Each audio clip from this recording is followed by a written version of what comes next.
যারা এই বিগত সময়ে তাদের ক্ষমতার দাপট দেখিয়ে কোরআনে কারিমের উপর বিধ্বংসী প্রদর্শন করেছে, দিন শেষে আল্লাহর কোরআনের সাথে নাফরমানি করার কারণে আজকে তারাই বাংলার মাটিতে নিষিদ্ধ হয়ে গিয়েছে।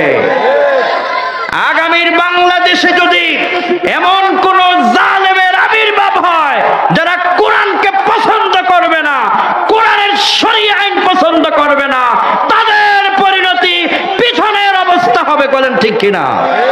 কথা তারা বলতে লাগলো, আল্লাহ রাব্বুল আলামিন তার সাথে সাথে আসমান থেকে আয়াত নাজিল করলেন, কোরআন কখনো মুছে যাবে না।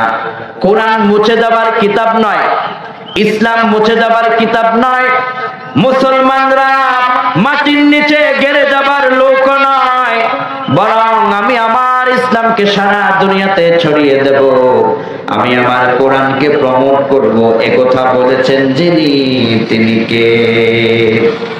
আল্লাহ রাব্বুল আলামিন বলেন, ওয়াল্লাযী আরসালা রাসূলাহু বিল হুদা ওয়া দীনিল হক লিইয়ুযহিরাহু আলাদ-দীনি কুল্লিহি ওয়ালাউ কারিহাল মুশরিকুন।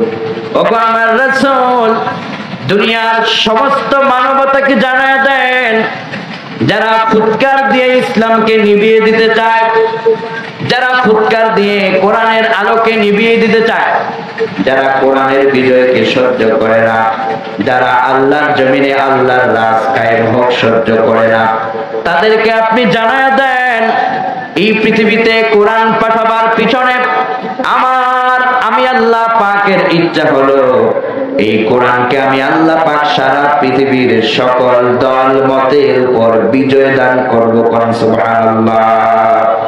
কোরআনের বিজয় দিবেন যিনি, তিনি কে? একদল লোকেরা মদিনার ভিতরে ইহুদিরা বলতে লাগলো যে এই কোরআন চিরকাল থাকবে না, এই কোরআন নাকি নিশ্চিহ্ন হয়ে যাবে, নিশ্চিহ্ন হয়ে যাবে, সাহাবায়ে কেরাম নিশ্চিহ্ন হয়ে যাবে, নাকি বিশ্ব নবী নাউযুবিল্লাহ। ওরা বলতে লাগলো এই কোরআন থাকবে না, নিশ্চিহ্ন হয়ে যাবে। ইতিমধ্যে আল্লাহ রাব্বুল আলামিন আসমান থেকে হুঁশিয়ারি বার্তা নাযিল করলেন। আল্লাহ বললেন, কোরআন থাকবে কি থাকবে না এই সিদ্ধান্ত আমি আল্লাহ, দুনিয়ার কোন বাবার বাচ্চার এই সিদ্ধান্ত নাই। কোন ঠিক কিনা? আল্লাহ আসমান থেকে বললেন, ইন্না নাহনু নাযালনা যিকরা ওয়া ইন্না লাহু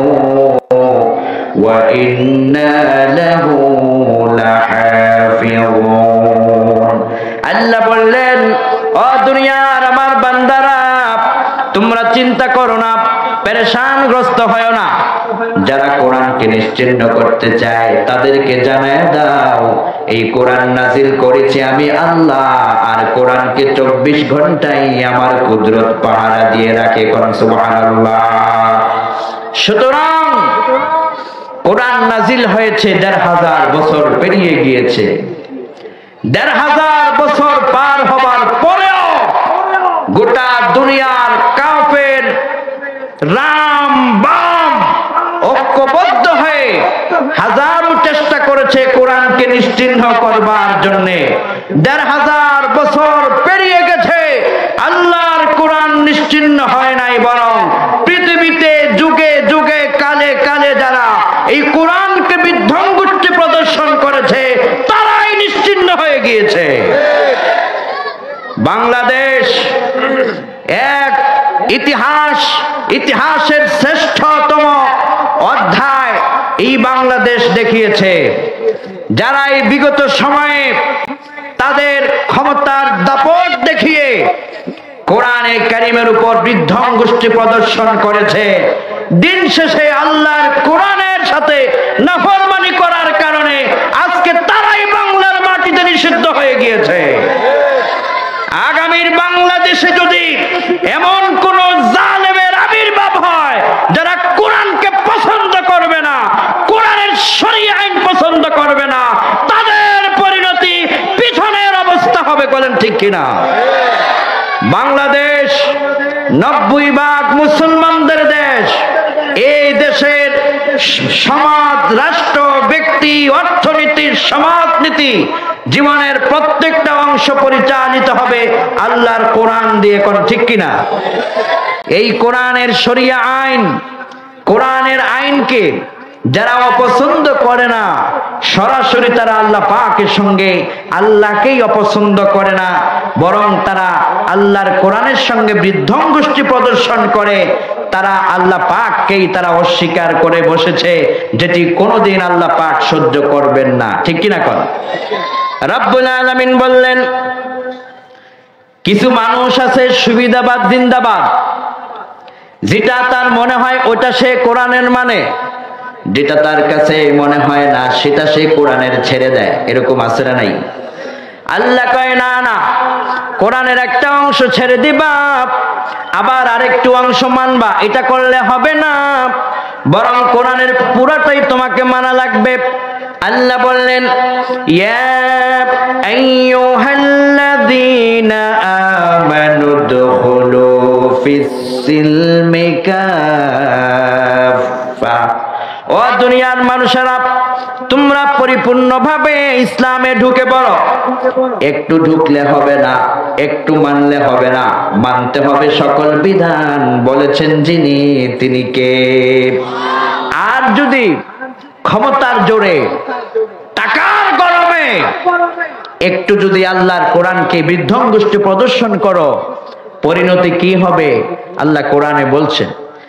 রব্বুল আলামিন বললেন, আফাতুমিনুনা বিবাদিল কিতাবি ওয়া তাকফুরুনা বিবাদ ফামা জাযাউ মান ইয়াফআলু যালিকা মিনকুম ইল্লা খিzyun ফিল হায়াতিদ দুনিয়া ওয়া ইয়াওমাল কিয়ামাতি ইউরাদ্দুনা ইলা আশাদ্দিল আযাব ওয়া মাল্লাহু বিগাফিলিন আম্মা তা'মালুন।